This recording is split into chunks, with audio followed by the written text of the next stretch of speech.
Super సిక్స్లో మరో ముఖ్యమైన హామీని అమలు చేసేందుకు సీఎం చంద్రబాబు గ్రీన్ సిగ్నల్ ఇచ్చారు. కూటమి ప్రభుత్వానికి ఏడాదైన సందర్భంగా గురువారం తల్లికి వందనం పథకం నిధులు విడుదల చేయాలని నిర్ణయించారు. 67.27 లక్షల మంది తల్లుల ఖాతాల్లో ప్రభుత్వం 8,745 కోట్లు జమ చేయనుంది. ఎంతమంది పిల్లలుంటే అంతమందికి తల్లికి వందనం ఇస్తామని ప్రభుత్వం తెలిపింది. సూపర్ సిక్స్లో మరో ముఖ్యమైన హామీకి సీఎం చంద్రబాబు గ్రీన్ సిగ్నల్ ఇచ్చారు. కూటమి ప్రభుత్వం ఏర్పడి ఏడాది అవుతున్న సందర్భంగా రేపు తల్లులకు కానుకగా తల్లికి వందనం పథకం నిధులను విడుదల చేయనున్నారు. 67.27 లక్షల మంది తల్లుల ఖాతాల్లో ప్రభుత్వం 8,745 కోట్లు జమ చేయనుంది. ఎంతమంది పిల్లలుంటే అంతమందికి తల్లికి వందనం ఇస్తామని ప్రభుత్వం తెలిపింది. ఈ ఏడాది 1వ తరగతి ఇంటర్లో చేరిన వారికి తల్లికి వందనం అమలు చేయనున్నారు. అడ్మిషన్లు పూర్తయి డేటా అందుబాటులోకి రాగానే నిధులు జమ చేస్తామని ప్రభుత్వం తెలిపింది.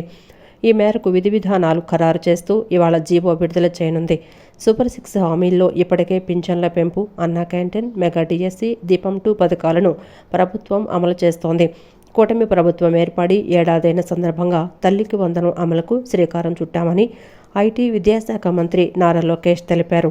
ఈ సందర్భంగా తల్లులకు అభినందనలు, విద్యార్థులకు శుభాకాంక్షలు తెలిపారు. బడికి వెళ్లే పిల్లలందరికీ తల్లికి వందనం అందుతుందన్నారు. ఇప్పటికే పింఛన్ల పెంపు, అన్నా క్యాంటీన్లు, మెగా డిఎస్సి, దీపం 2 అమలు చేశామని పేర్కొన్నారు. రాష్ట్ర ప్రజల్లో యోగాభ్యాసం పట్ల అవగాహనను పెంచడానికి ప్రభుత్వం చేపట్టిన నెల రోజుల యోగాంధ్ర కార్యక్రమం 10 రోజులు ముందుగానే నిర్దేశించిన లక్ష్యాలను దాటి ముందుకు సాగుతుందని రాష్ట్ర వైద్య ఆరోగ్య శాఖ మంత్రి సత్యకుమార్ యాదవ్ అన్నారు. జూన్ 21న విశాఖపట్నంలో జరిగే ప్రధాన కార్యక్రమంతో పాటు రాష్ట్ర వ్యాప్తంగా 1,00,000కు పైగా ఎంపిక చేసిన కేంద్రాలలో 2 కోట్ల మంది యోగాభిలాషులు పాల్గొనే దిశగా రాష్ట్ర ప్రభుత్వం లక్ష్యాన్ని నిర్దేశించిందన్నారు. నెల రోజుల పాటు సాగే యోగాంధ్ర కార్యక్రమంలో రిజిస్ట్రేషన్ చేసుకునేందుకు వీలు కల్పించారని, 2 కోట్ల రిజిస్ట్రేషన్ లక్ష్యాన్ని అధిగమించి జూన్ 10 రాత్రి వరకు 2,04,64,831 మంది యోగాభిమానులు, యోగాసక్తులు ఈ కార్యక్రమంలో పాల్గొనేందుకు రిజిస్ట్రేషన్ చేసుకున్నారన్నారు. రాష్ట్రంలో యోగా పట్ల వెల్లడవుతున్న భారీ ప్రజాస్పందనపై రాష్ట్ర వైద్య ఆరోగ్య శాఖ మంత్రి సత్యకుమార్ యాదవ్ హర్షాన్ని వ్యక్తం చేశారు. దేశంలో యోగా వ్యాప్తిని ఉద్యమంలా చేపట్టి ప్రజలందరూ యోగాభ్యాసం చేసే దిశగా ప్రధాని నరేంద్ర మోడీ సంకల్పం సాకారమవడానికి రాష్ట్రంలో ఈ దిశగా ముఖ్యమంత్రి నారా చంద్రబాబు నాయుడు చేస్తున్న కృషికి యోగాంధ్ర పట్ల ప్రజాస్పందన అద్దం పడుతోందని మంత్రి తెలిపారు. 2 కోట్ల రిజిస్ట్రేషన్ లక్ష్యాన్ని అధిగమించి జూన్ 10 రాత్రి వరకు 2,04,64,831 యోగాభిమానులు, యోగాసక్తులు ఈ కార్యక్రమంలో పాల్గొనేందుకు రిజిస్ట్రేషన్ చేసుకున్నారు. యోగా శిక్షకుల రిజిస్ట్రేషన్ మరియు వారి శిక్షణ, యోగా పోటీల నిర్వహణ, స్థలాల ఎంపికలో కూడా నెల రోజుల యోగాంధ్ర కార్యక్రమ లక్ష్యాలను దాటి ప్రగతి నమోదైందన్నారు. రాష్ట్ర వ్యాప్తంగా జూన్ 21న యోగా కార్యక్రమాన్ని చేపట్టేందుకు ఇప్పటికే 1,36,175 ప్రాంతాలు రిజిస్ట్రేషన్ జరిగిందన్నారు. ఇక జూన్ 10 రాత్రి వరకు జరిగిన యోగాంధ్ర కార్యక్రమం ప్రగతి వివరాలని ప్రభుత్వ ప్రత్యేక ప్రధాన కార్యదర్శి మరియు యోగాంధ్ర రాష్ట్ర నోడల్ అధికారి ఎంటి కృష్ణబాబు, మంత్రి నారా లోకేష్ నేతృత్వంలోని మంత్రుల కమిటీకి నివేదించారు. జిల్లాకు ఒక ఇతివృత్తం ఆధారంగా చేపట్టిన యోగా కార్యక్రమాలు ఇప్పటి వరకు 16 జిల్లాల్లో జరిగాయని, గుర్తించబడిన 100 పర్యాటక కేంద్రాల్లో ఇప్పటి వరకు 62 చోట్ల యోగా కార్యక్రమాల్ని నిర్వహించారన్నారు. నర్సింగ్ విద్యకు ప్రత్యేక ఎంట్రన్స్ పరీక్ష నిర్వహించాలని ప్రభుత్వం నిర్ణయించిందని NTR health university vice chancellor Chandrasekhar, registrar doctor Radhika Reddy తెలిపారు. నర్సింగ్ సెట్లో 100 మార్కులకు పరీక్ష ఉంటుందని జూలై 6న నిర్వహించనున్నామన్నారు. ఇతర రాష్ట్రాల వారు కూడా దరఖాస్తు చేసుకునే అవకాశం ఉండడంతో 15,000 మంది వరకు పరీక్ష రాస్తారని ఆశిస్తున్నామన్నారు. English, nursing aptitude test, botany, zoology, chemistry, physics సబ్జెక్టులుగా ఎంట్రన్స్ పరీక్ష ఉంటుందన్నారు. ప్రపంచవ్యాప్తంగా నర్సింగ్కు మంచి ఉపాధి అవకాశాలు, ఆదరణ ఉన్నాయని, నర్సింగ్ కోర్సు చేసేవారికి ఇదొక మంచి అవకాశమని డాక్టర్ ఎన్టీఆర్ ఆరోగ్య విజ్ఞాన విశ్వవిద్యాలయం vice chancellor doctor P Chandrasekhar తెలియజేశారు. డాక్టర్ ఎన్టీఆర్ ఆరోగ్య విజ్ఞాన విశ్వవిద్యాలయం ఆవరణలో ఉదయం ఏర్పాటు చేసిన పాత్రికేయుల సమావేశంలో vice chancellor doctor P Chandrasekhar మాట్లాడుతూ, నేను 12వ వైస్ ఛాన్సలర్గా డాక్టర్ ఎన్టీఆర్ ఆరోగ్య విజ్ఞాన విశ్వవిద్యాలయంకు వచ్చానన్నారు. బీఎస్సీ నర్సింగ్ కోర్సులో అడ్మిషన్లకు ప్రత్యేక ఎంట్రన్స్ పరీక్ష నిర్వహించాలని ఇండియన్ నర్సింగ్ కౌన్సిల్ తెలియజేసిందని, అందుకు అనుగుణంగా మే 27, 2025న నోటిఫికేషన్ విడుదల చేస్తామన్నారు. జూలై 6, 2025 ఏపీ ఎన్సెట్ 2025 ప్రవేశ పరీక్ష నిర్వహిస్తున్నామన్నారు. బీఎస్సీ నర్సింగ్ కోర్సులో 2025-26 సంవత్సరం ప్రవేశాలకు గాను డాక్టర్ ఎన్టీఆర్ ఆరోగ్య విజ్ఞాన విశ్వవిద్యాలయం ఇప్పటికే నోటిఫికేషన్ విడుదల చేసిందన్నారు. దరఖాస్తులను 28/5/2025 నుండి 20/6/2025 వరకు స్వీకరిస్తున్నామన్నారు. చివరి రోజు 20/6/2025న ఆన్లైన్ దరఖాస్తులను సాయంత్రం 6 గంటల వరకు స్వీకరిస్తామన్నారు. గతంలో ఈఏపీఎం సెట్ ఫలితాల ఆధారంగా అభ్యర్థుల ఎంపిక జరిగేదన్నారు.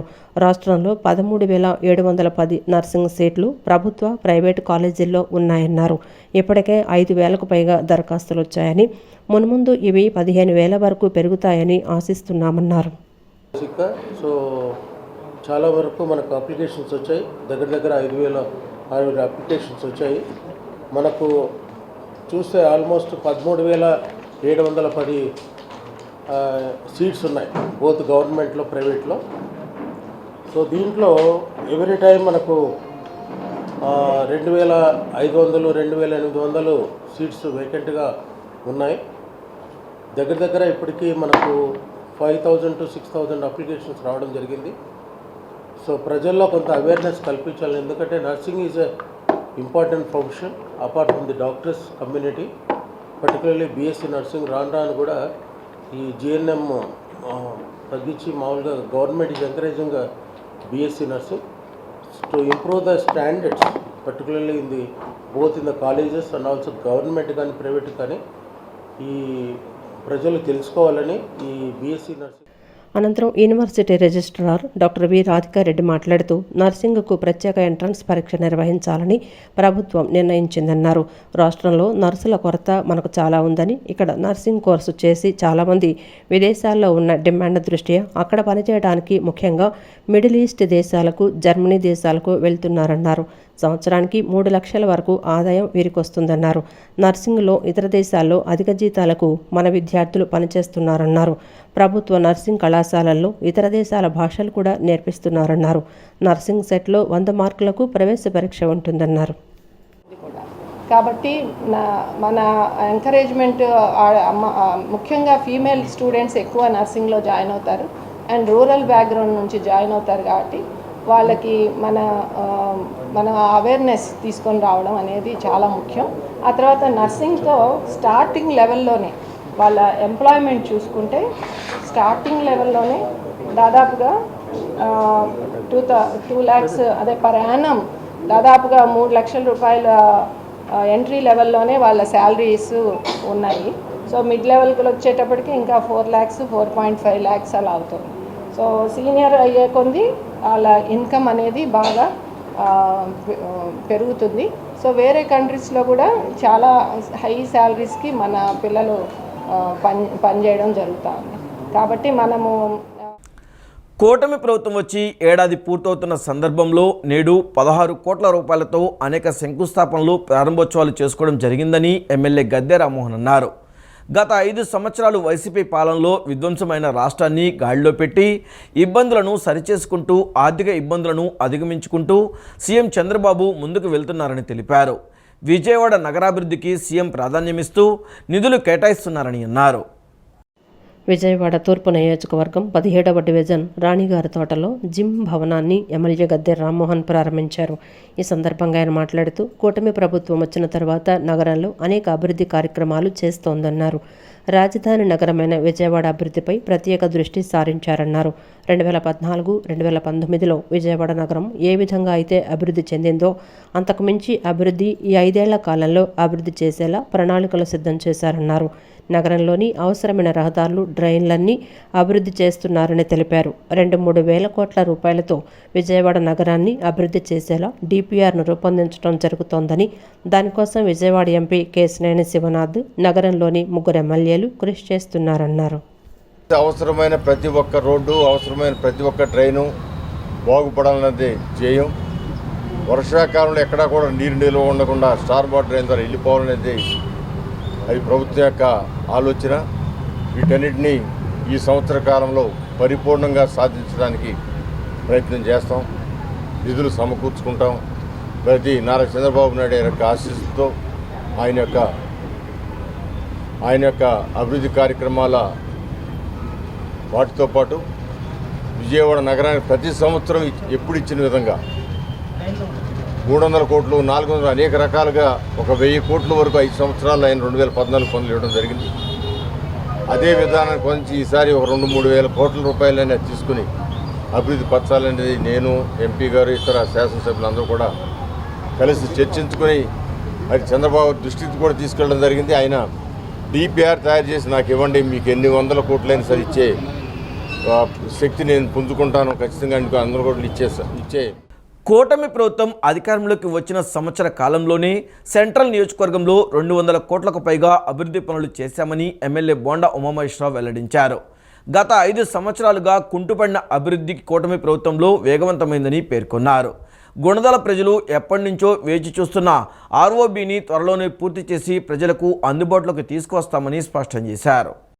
గుణదల రైల్వే గేటు దగ్గరలో గల మున్సిపల్ ఎంప్లాయీస్ కాలనీ నందు నూతన రోడ్లు మరియు డ్రైనేజీ వ్యవస్థ నిర్మాణం కోసం ఎమ్మెల్యే బోండా ఉమామహేశ్వరరావు శంకుస్థాపన చేశారు. అనంతరం ఆయన మాట్లాడుతూ సెంట్రల్ నియోజకవర్గంలో 1999లో మున్సిపల్ ఎంప్లాయీస్కు సైట్ కేటాయించడం జరిగిందన్నారు.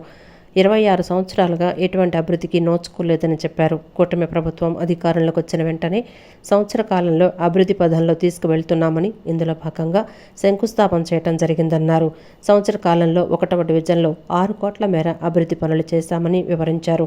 మున్సిపల్ ఎంప్లాయీస్ కాలనీలో రోడ్డు నిర్మాణంతో పాటు డ్రైనేజీ నిర్మాణాలు కూడా అమృతి స్కీమ్లో భాగంగా నిర్మించనున్నట్లు వెల్లడించారు. నియోజకవర్గంలో సంవత్సర కాలంలో 200 కోట్లకు పైగా అభివృద్ధి పనులు చేశామన్నారు. గత 5 సంవత్సరాలుగా కుంటుపడిన అభివృద్ధి కూటమి ప్రభుత్వంలో వేగవంతమైందని చెప్పారు. గుణదల ప్రాంతంలో 2 ఆర్ఓబీలు పూర్తి చేస్తామని, ఇప్పటికే ఎంపీ కేశినేని శివనాథ్ ఆధ్వర్యంలో డిఆర్ఎం దృష్టికి తీసుకొచ్చామని గుర్తు చేశారు. గత 5 సంవత్సరాలు కుంటుపడిన మూలపడిపోయిన అభివృద్ధి ఇవాళ వేగవంతమైంది. ఈ ప్రాంతానికి ప్రధానంగా 2 ఆర్ఓబీలు కావాలి. ఒకటి ఇక్కడ ఈ డఫ్ అండ్ డమ్ స్కూల్ దగ్గర ఒకటి, రెండోది ఉలోచార్ కంపెనీ దగ్గర 2009లో స్టార్ట్ చేసి ఆగిపోయినటువంటి ఆర్ఓబీలు. మొన్నే పార్లమెంట్ సభ్యులు కేశినేని శివనాథ్ చిన్ని గారు కూడా వచ్చి ఇక్కడ ఆయన వచ్చి అధికారులతో దాన్ని ఇన్స్పెక్షన్ చేసాం. మన డిఆర్ఎం గారితో మీటింగ్ కూడా పెట్టాం. దాన్ని కూడా ఎటువంటి పరిస్థితుల్లో ఈ 2 ఆర్ఓబీలని కూడా పూర్తి చేసే బాధ్యత కూడా తీసుకుంటాం. వేగవంతం పనులు చేస్తాం. ఖచ్చితంగా ఈ నియోజకవర్గంలో 5 ఆర్ఓబీలు 2 ఆర్యూబీలు కావాలి. వాటిని కూడా మొన్న అన్ని ప్రతిపాదన సిద్ధం చేసాం. వేగవంతంగా వాటిని కూడా శాంక్షన్ చేస్తాం. అన్ని పనులు కూడా క్రమ పద్ధతిలో ప్రతి డివిజన్ల సమస్యల మేరకు అవగాహన ఉంది. ఆ అవగాహన మేరకు ఆ పనులన్నింటిని పూర్తి చేస్తామని తెలియజేసుకుంటూ ఈరోజు మొదటి సంవత్సరం పూర్తవుతున్న సందర్భంగా 8.5 కోట్లు అభివృద్ధి పనులు శంకుస్థాపన చేయడం జరిగింది. మా ఈ గారు కానీ, అధికారులు కానీ, డిఈ గారు కానీ, అలాగే మా డివిజన్ పార్టీ నాయకులు అందరూ కూడా పాల్గొన్నారు. సంతోషంగా ఉంది. 20 సంవత్సరాల నుంచి ఆగిపోయి ఉన్నాయండి. చాలామంది వచ్చారు, వెళ్ళారు. కానీ ఈ టైంలో ఇప్పుడు చంద్రబాబు నాయుడు గారు ఎన్డీఏ కూటమి సారథ్యంలో బోండా ఉమామహేశ్వరరావు గారు ఇవాళ శంకుస్థాపన చేయడం జరిగింది. దీని నిమిత్తం 6 కోట్ల రూపాయలు ఇక్కడ శంకుస్థాపన రోడ్లకు కానీ, డ్రైనేజ్ వాటర్లకు కానీ, దేనికన్నా కానీ 6 కోట్ల రూపాయలు వెచ్చించారు. అలాగే మా డివిజన్ మొత్తం ఉమామహేశ్వరరావు గారు అండర్ గ్రౌండ్ డ్రైనేజీలు కానీ, రోడ్లు వేయడానికి కానీ చాలా సహకరిస్తున్నారు. కూటమి ప్రభుత్వంలో మాకు చాలా సంతోషంగా ఉంది. ముఖ్యమంత్రి చంద్రబాబు సంక్షేమం, అభివృద్ధిని సమానంగా ముందుకు తీసుకువెళ్తున్నారని ఎమ్మెల్యే గద్దె రామ్మోహన్ అన్నారు. విజయవాడ నగరాన్ని అన్ని విధాలా అభివృద్ధి చేసిన ఘనత తెలుగుదేశం పార్టీకే దక్కుతుందన్నారు. నగరంలో శాశ్వత పరిష్కారం కోసం డ్రైన్ల మీద అత్యధిక నిధులు కేటాయిస్తున్నామని చెప్పారు. విజయవాడ తూర్పు నియోజకవర్గం 22వ డివిజన్ గంగానమ్మ గుడి ఏరియాలో రోడ్డు పనులకు 4వ డివిజన్ బ్యాంకు కాలనీ, 7వ రోడ్డు బృందావన్ అపార్ట్మెంట్ ఏరియాలో రోడ్డు పనులకు నేడు శంకుస్థాపన చేశారు. ఈ కార్యక్రమానికి ఎమ్మెల్యే గద్దె రామ్మోహన్ హాజరై నిర్మాణ పనులను కొబ్బరికాయ కొట్టి ప్రారంభించారు. అనంతరం మీడియాతో మాట్లాడుతూ ముఖ్యమంత్రి చంద్రబాబు సంక్షేమం, అభివృద్ధిని సమానంగా ముందుకు తీసుకువెళ్తున్నారని చెప్పారు. విజయవాడ నగరాన్ని అన్ని విధాలా అభివృద్ధి చేసిన ఘనత తెలుగుదేశం పార్టీకే దక్కుతుందన్నారు. రోడ్లు వేయటంతో పాటు ఓవర్ హెడ్ ట్యాంకుల నిర్మాణం గతంలో చేపట్టామని గుర్తు చేశారు. మరల కూటమి ప్రభుత్వం అధికారంలోకి వచ్చిన తర్వాత పనులు వేగవంతంగా జరుగుతున్నాయని పేర్కొన్నారు. ప్రజలకు మౌలిక వసతులు కల్పించేందుకు పెద్దపీట వేస్తున్నామని పేర్కొన్నారు. చంద్రబాబు గారు ప్రమాణ స్వీకారం చేసి ముఖ్యమంత్రిగా సంవత్సర కాలం పూర్తయిన సందర్భంగా చంద్రబాబు గారికి, పవన్ కళ్యాణ్ గారికి, అదేవిధంగా కేంద్ర ప్రభుత్వం మూడోసారి ప్రధానమంత్రిగా అయిన మోడీ గారికి కూడా శుభాకాంక్షలు తెలియజేస్తూ ఈ రోజున విజయవాడ నగరంలో 16 కోట్ల రూపాయలకు విలువైన రోడ్లు శంకుస్థాపన చేసుకోవడం జరుగుతోంది. అంతేకాదు మీరందరూ కూడా, పెద్దలందరూ, స్థానికులందరూ కూడా చూస్తే ప్రతిరోజు కూడా శంకుస్థాపనలు, ఆ నిర్మాణాలు పూర్తి చేసుకోవడం, ఎక్కడ చూసినా కూడా నిర్మాణాలు జరుగుతున్నాయి. అంతేకాదు శాశ్వత పరిష్కారం కోసం డ్రైన్ల మీద ప్రత్యేకమైన శ్రద్ధ వహించి నిధులు, అనేక రకాల ఇబ్బందులు ఉన్నా అవి ఎక్కడైతే అవకాశం ఉందో అటు కేంద్ర ప్రభుత్వం కానివ్వండి, లేకపోతే మిగతా సంస్థల నుంచి కానీ అవన్నీ కూడా వాళ్ళందరినీ రిక్వెస్ట్ చేసి అభ్యర్థించి వారి అనుమతులు పొంది కూడా ఆ వర్కులు కూడా తొందరలో మొదలవబోతున్నాయి. ప్రత్యేకంగా సిఆర్డీఏ మన విజయవాడ నగరం రాజధాని నగరం కాబట్టి, రాజధాని నగరంగా అనౌన్స్ చేయబడింది కాబట్టి ముందు ఇక్కడ మౌలిక సదుపాయాలు కల్పించాలని చెప్పి సిఆర్డీఏ డ్రైన్స్ కోసం 250 కోట్ల రూపాయలు, అదేవిధంగా రోడ్ల కోసం 150 కోట్ల రూపాయలు ప్రత్యేకంగా నిధులు కేటాయించడం జరిగింది. రానున్న 10 సంవత్సరాల్లో కూడా మరి ఫ్లైఓవర్స్ కానివ్వండి, అవుటర్ రింగ్ రోడ్లు కానివ్వండి, లింక్ రోడ్లు కానివ్వండి, లేకపోతే గ్రేటర్ విజయవాడగా కూడా రూపొందించుకొని మంచి మంచి డ్రైన్స్తో కూడా ఆదర్శ విజయవాడ నగరంగా కూడా నారా చంద్రబాబు నాయుడు గారి నాయకత్వంలో రూపొందించబడుతుందని, అందుకు ప్రజాప్రతినిధులందరూ కూడా ముఖ్యంగా కేసీఆర్ శివనాథ్ గారు కానివ్వండి, మన హ్యాట్రిక్ శాసనసభ్యులు గద్దె రామ్మోహన్ రావు గారు కానీ కృషి చేస్తున్నారని కూడా మీ అందరికీ తెలియజేస్తాం. భారతదేశంలో మహిళా సాధికారతే లక్ష్యంగా ఫిక్కీ లేడీస్ ఆర్గనైజేషన్ ఫ్లో పనిచేస్తుందని జాతీయ అధ్యక్షురాలు పూనం శర్మ తెలిపారు. దేశంలో ఉన్న 14,000 మంది మహిళా పారిశ్రామికవేత్తలు, ప్రొఫెషనల్స్, వేలాది మంది లబ్ధిదారులకు ఫ్లో ప్రాతినిధ్యం వహిస్తుందని చెప్పారు. ఔత్సాహిక మహిళా పారిశ్రామికవేత్తలను, వృత్తి నిపుణులను తయారు చేస్తూ మహిళా సాధికారత కోసం గత 41 సంవత్సరాలుగా ఫిక్కీ ఫ్లో క్రియాశీలక పాత్ర పోషిస్తుందని చెప్పారు. మహిళలు తమ ప్రతిభ, నైపుణ్యాలు, శక్తి సామర్థ్యాలను బహిర్గతం చేసేలా వారిని ప్రోత్సహించి ఒక వేదిక కల్పించి దేశ ఆర్థికాభివృద్ధిలో మహిళలను భాగస్వామ్యం చేసే లక్ష్యంతో పనిచేస్తున్నట్లు తెలిపారు. దేశంలో 21వ చాప్టర్ను విజయవాడలో నేడు ప్రారంభించామన్నారు. FICCI ladies organisation FLO Vijayawada chapter ప్రారంభోత్సవ కార్యక్రమం నేడు విజయవాడలోని ఓ హోటల్లో జరిగింది. ఈ కార్యక్రమంలో ఫ్లో జాతీయ అధ్యక్షురాలు పూనం శర్మ పాల్గొన్నారు. ప్రారంభోత్సవం సందర్భంగా ప్రతిభ గల 15 మంది పేద విద్యార్థులకు సైకిళ్లను బహూకరించారు. చేనేత వస్త్రాలను, కళాకారులను ప్రోత్సహించే లక్ష్యంతో చేనేత ఉత్పత్తులతో ప్రదర్శనను ఏర్పాటు చేశారు. ఫ్లో సభ్యులు ప్రదర్శనను తిలకించి చేనేత ఉత్పత్తులను కొనుగోలు చేశారు. అనంతరం జాతీయ అధ్యక్షురాలు Poonam Sharma, executive director Rashmi Saritha, Vijayawada chapter అధ్యక్షురాలు Amrit Kumar, mentor Padma Rajagopal, governing body సభ్యురాలు ఉషారాణి మన్నే విలేకరుల సమావేశం నిర్వహించారు. సమావేశంలో పూనం శర్మ మాట్లాడుతూ విభజన ఆంధ్రప్రదేశ్లో ఫ్లో చాప్టర్ లేదని, ఇక్కడ ఆవశ్యకతను గుర్తించి దేశంలో 21వ చాప్టర్ను విజయవాడలో ఏర్పాటు చేశామన్నారు. ముఖ్యమంత్రి చంద్రబాబు నాయుడు రాష్ట్రంలో మహిళల అభివృద్ధి, సంక్షేమం, భద్రతకు తీసుకుంటున్న చర్యలు, మహిళా సాధికారత లక్ష్యంగా తీసుకొస్తున్న పాలసీలు బాగున్నాయని అన్నారు. కేంద్రంలో ప్రధాని మోడీ, రాష్ట్రంలో సీఎం చంద్రబాబు మహిళా సాధికారత కోసం విశేష కృషి చేస్తున్నారని తెలిపారు. దేశంలో 42% మాత్రమే మహిళా పనిశక్తి ఉందని, 2047 నాటికి వికసిత భారత్ కావాలంటే మహిళా పనిశక్తి 70% ఉండాలన్నారు. ఫ్లో ద్వారా అట్టడుగు స్థాయి నుంచి నైపుణ్యాభివృద్ధి, సామర్థ్య నిర్మాణం, ఎంఎస్ఎంఈల స్థాపనకు మహిళలకు మార్గదర్శకత్వం, సహకారం అందించడం, ప్రభుత్వ పథకాలు, ఇన్సెంటివ్ల గురించి అవగాహన కల్పించడం, నాయకత్వ లక్షణాలు పెంపొందించడం, ఫ్యాషన్, హ్యాండ్లూమ్, టెక్స్టైల్స్, జ్యువెలరీ, సృజనాత్మక రంగాల్లో ప్రోత్సాహం, గ్లోబల్ నెట్వర్కింగ్లో సహకారం అందిస్తున్నామని చెప్పారు. And why did the ladies of Andhra Pradesh want to join us? We had a talk on this and we discussed how much we all do in our lives. We can be very successful in our work, in our business, in our other social work, but until we do not give back to society, that feeling of actually being complete totally in our life is not there. So this is a great feeling which our women who give so much of their time to work for social upliftment of women and economic upliftment of their lives. And the other thing is the bonding that we all have. So you have 14,000 women all across India who bond with each other. In the last time, this got cancelled and postponed to today the last time also, I think you all were given the invite, then it was postponed. We were about 68 ladies coming from all over India with past presidents and all that, coming here to start and see the launch of the chapter. This time also we have many people who've come from outside who will be joining us in the evening. అనంతరం executive director Rashmi Saritha, Vijayawada chapter అధ్యక్షురాలు అమృత్ కుమార్ మాట్లాడుతూ విజయవాడ, వైజాగ్, గుంటూరు నగరాల నుంచి 132 మంది సభ్యులు విజయవాడ చాప్టర్లో ఉన్నారని తెలిపారు. విజయవాడ చాప్టర్ ద్వారా అనేక కార్యక్రమాలు నిర్వహించేందుకు రూపకల్పన చేశామని, దశలవారీగా చేస్తామని చెప్పారు. The chapter will also follow suit. They will also be part of the initiatives. So by the end of a year's tenure, a national president puts out the impact that they have been able to create on women pan-India. And so for example, I think last year we almost killed 1 lakh plus women in various areas through our 19-20 chapters and the 4 Y-flows.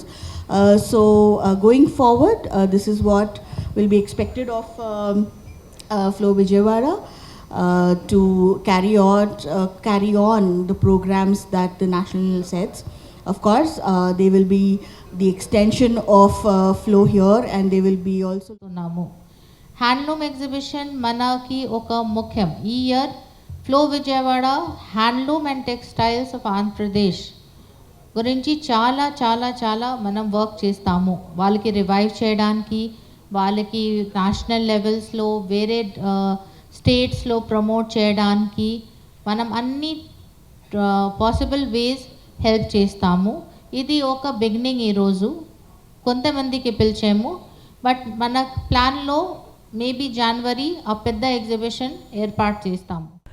Vijayawada కొత్త ప్రభుత్వ ఆసుపత్రి వద్ద food court ఏర్పాటు చేసే ప్రతిపాదనపై నగరపాలక సంస్థ సమావేశంలో CPM party నిలదీయనుందని ఆ పార్టీ నాయకులు దోనేపూడి కాశీనాథ్ స్పష్టం చేశారు.